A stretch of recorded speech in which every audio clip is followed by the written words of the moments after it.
Hello. Hi, Canetta. It's nice to meet you. I'm Alex. Hi, Alex. It's so nice to meet you too. Tell me, where do you train? I train at the Ringwood studio. And what training do you do? I do a little bit of everything, but I love the Lyra. Okay, so that's your favourite out of all the things that we do? It's kind of like having kids. You're not really supposed to have a favourite, but I sort of do. Okay, so tell me, what made you first start with pole divas? Was it, from what I hear, it actually wasn't on the Lyra, it was doing pole. On the pole, yeah. Okay. So a friend of mine from university, she did pole somewhere else back in the day, and she saw an ad for it while we were at uni, and she said, you should totally come with me. It was in Paran, and I was like, okay. It wasn't really my thing, but I was like, okay, like you can only try things once, and I went once and I was hooked. Okay, what do you think about it that drew you in so much? Honestly, I am not someone that came naturally to exercise at all. Okay. Before Pole Divas, I didn't do any exercise ever. I did some sports and stuff like that as a kid growing up, but nothing really stuck. Okay. Yeah. How old were you when you started? I was 21. Okay. Maybe. So this is kind of your first foray into structured exercise. For sure. And before then I was really unfit. I was really unhealthy, and it really has changed my life in all those aspects too. And I think what made me kept coming back though was the energy of the girls were so encouraging, and I'd never had that in a sport before. It was always really competitive. So it was really nice to be somewhere where it was supportive. Oh, that's amazing. Yeah, and the shoes and everything were and the shoes. The shoes are great. But you've obviously given up your shoe addiction because now you've moved to Lyra. Yeah, and now it's a crazy sock addiction instead. Okay. And so what made you get on into the hoop? So when I was at Paran, there was an open day in Richmond, and I was like, I'm going to try the open day classes. And I did go, and I did like it, but at the time I was doing really, really well in my pole stuff, and I was really invested in Paran. But Ringwood opened, and then I was sort of like, that's very close to where I live. Maybe I'll try it. Anyway, it took me a long time to warm up to the idea of changing studios, but I did, and I did the beginner intro offer classes. So I had an extra 10 classes to play around with, and I ended up in the Lyra studio, and I had my first class with Jackie, and I just fell in love. I was like, this is so fun. And because of the time I'd just come off an injury from my shoulder, I was struggling with getting back into pole and being back to where I was. So this was really good because it was sort of a little bit more dynamic. I could use both sides a little bit more, whereas pole was pretty one-sided for me. And I was in a bit of a mental block where I was like, I was at this stage and now I'm not at that stage anymore. So it was kind of nice to start fresh again. And to take a sidestep into something else. Yeah, for sure. And I don't know what it was. It's just, the hoop is just so fun. I just have so much fun in the hoop. What's fun about it? It's fun because I feel like there's a lot of dynamics and change in shape and stuff like that. I feel like on the pole, I feel like I was a little bit limited, especially because I really struggled on being upside down and stuff like that. With the hoop, it's got my back a little bit more. It's a bit more supportive. It is. It's a bit more balanced. Yeah, for sure. And as a sweaty-handed person, I find that it's a game changer. I'm an absolute sweaty Betty, so it has changed my life because the pole you're slipping and sliding. It can be a bit stressful. It is a little bit stressful, but it's good, and it's just as rewarding. Being able to get the tricks and stuff like that is just as rewarding as it is for pole. Look at the photos and you're just like, that is not me. Who did that? That wasn't me. That's incredible. That is amazing. And I love that feeling. So did it take, you said you went with a friend. Yes. So was she the one that convinced you in the first time? Yeah, so she pulled me in and was like, let's go. I've done this stuff before. She'd been to circus school and stuff. She's incredible. And she excelled a lot quicker than I did too. Okay. So I was stuck in beginners for quite a while, but I had Sarah in there backing me in every other class, and it was great. And I just kept going because I could see my own progress even if it was slow. Awesome. And it was one of those things, like I said, I never thought I'd be able to get into this. So when I saw improvements, I was like, I can do this. So it just kept me coming back for more. And does your friend still? Yeah, she does, but she just recently moved to America. Right. So she's looking for a studio over there, but she's incredible. Yeah, she's a beast. Oh, that's awesome that you both ended up still going. Yeah, and after her seeing my Lyra stuff and progressions in Lyra, she went to a Lyra class and she's like, that's amazing too. And I'm like, I know, it's so fun. We all just influence each other. It's great. That is awesome. It's good to have friends, but I'm sure you made some friends along the way as well. 100%. Yeah. The community at Paran was fantastic, and the community here at Ringwood, oh my God, I love the girls here at Ringwood. Yeah. We have so much fun together. Yeah, it's really good. And so going back to your first class, if you can think back. Yes. What did you think it was going to be like? And then in comparison to what it was like? I was really, really nervous, and I was a bit scared that it would be intimidating and that it would be like a little bit like, I don't know, like that everyone would be better than me and that I would be the only person not knowing what I'm doing, but it was definitely not like that.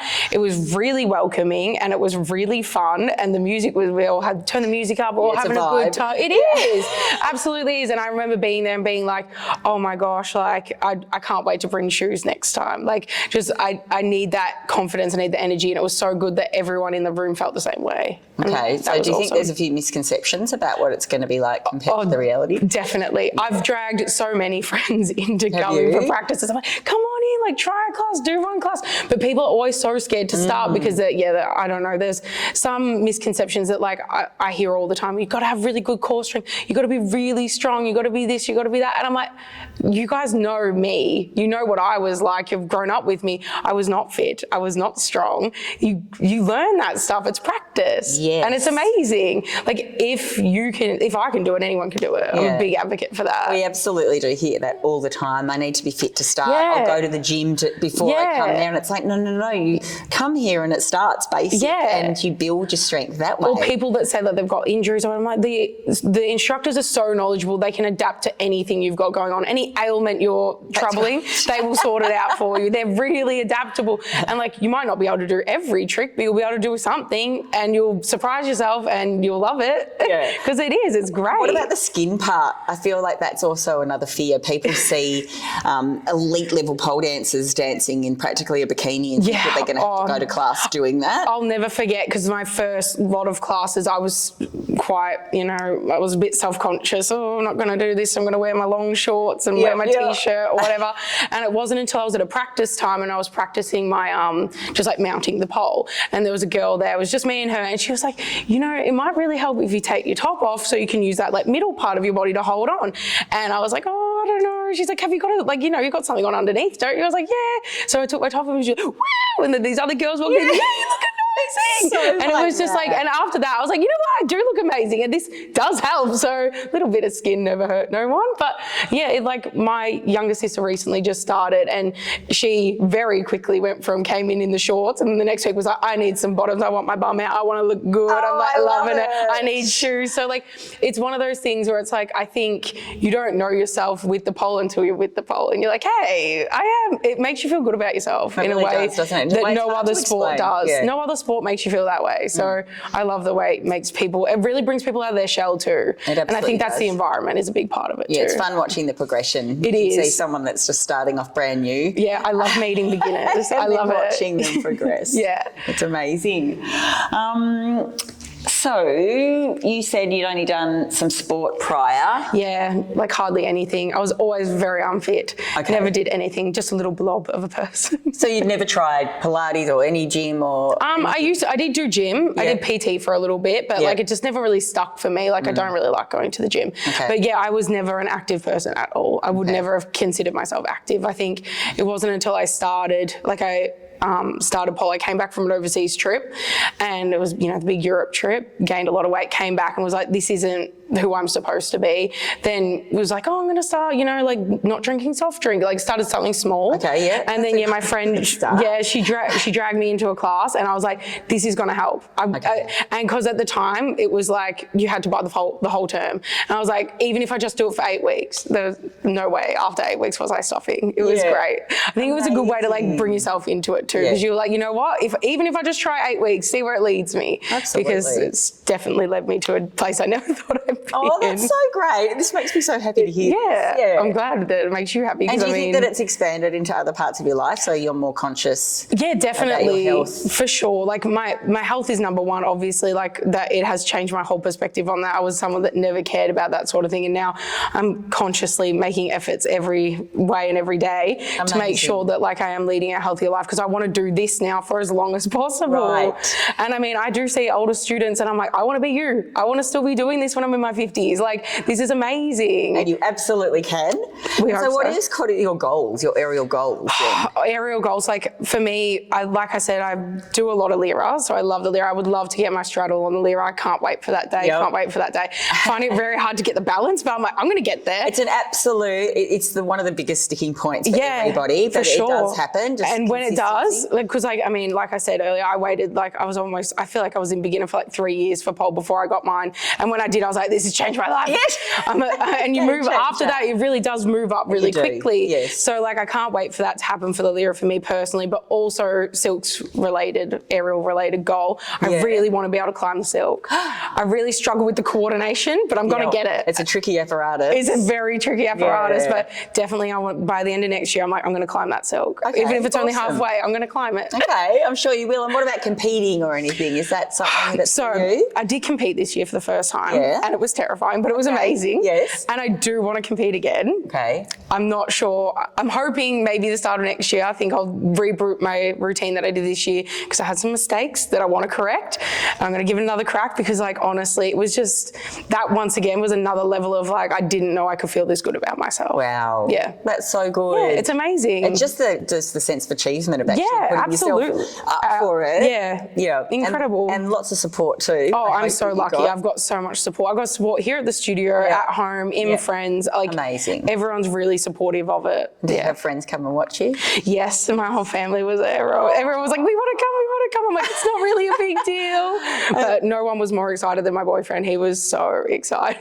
And is he the supportive boyfriend? He is a very supportive boyfriend. He's the best. He was in the performance and he was more nervous than I was. Oh, so you guys were nervous together? Yeah, absolutely. And he said to me, he was like, oh, did you see me? And I'm like, yes, we were not that far apart. Just so nervous. He didn't even see me. But I'm so lucky to have people around me that are all, like, even telling them about today that everyone is so excited for me, and I just like, I love it. Amazing. I love to share it with everyone else because I'm like, you need to come in. I brought my mum in, she loves it. Like, it's really good. She just struggles to commit with the time. That's okay. She's a flight woman. She likes to go in and out. So, Oh, okay. Yeah. What does that mean? As in, like, she's always got stuff going on outside of life, so she's never in one place at one time. She's not regimented like I am. I like the schedule of coming here, 3 days a week or 2 days a week. Yeah. How often you come? Yeah, usually. It's like, it's hard to keep me away. Yeah. Amazing. What else did we want to? All right, it's a good one.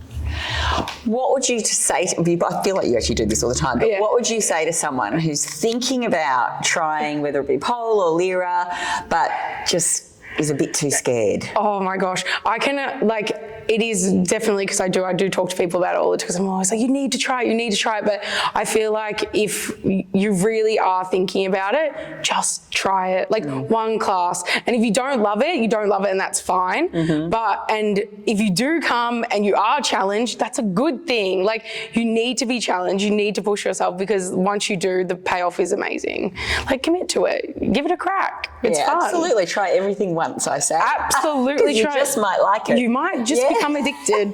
It's dangerous. I would say, warning, it is addictive. It definitely is. How do you feel about training in a female-focused space? I love it. Which we are. I do love it. I mean, it's one of those things. I have some friends that have been to studios that have both sexes, and it's a different dynamic. I've heard. I've never trained anywhere else, but it's one of the things that stops me from going to the gym. I just love that here it's female-focused. It's women supporting women. It's like a really empowering environment, and it's a community that, like, I feel like I've always craved, and I'm so glad that we have it here. It's so nice. It's really heartwarming. That's good. Yeah. Well, thank you for creating it. That's okay.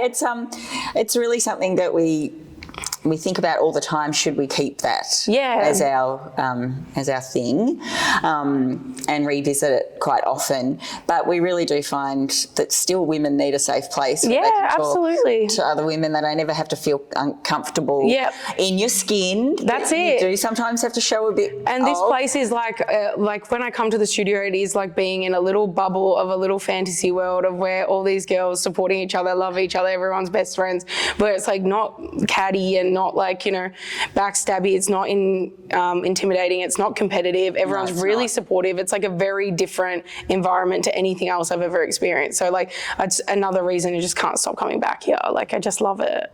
Amazing. There were so many quotes coming out of your mouth right now. I reckon we're pretty much done. Let me just see. There was a couple more things. Oh, we did that.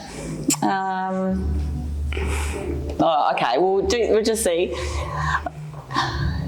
Okay. If you could go back and talk to yourself, yes, in your very first class at Divas, what would you say to yourself? Oh my gosh, I would have said to myself for sure, if we could go back in time, bring a pair of shoes with you because the top of your feet are going to hurt, and we need to combat that quickly.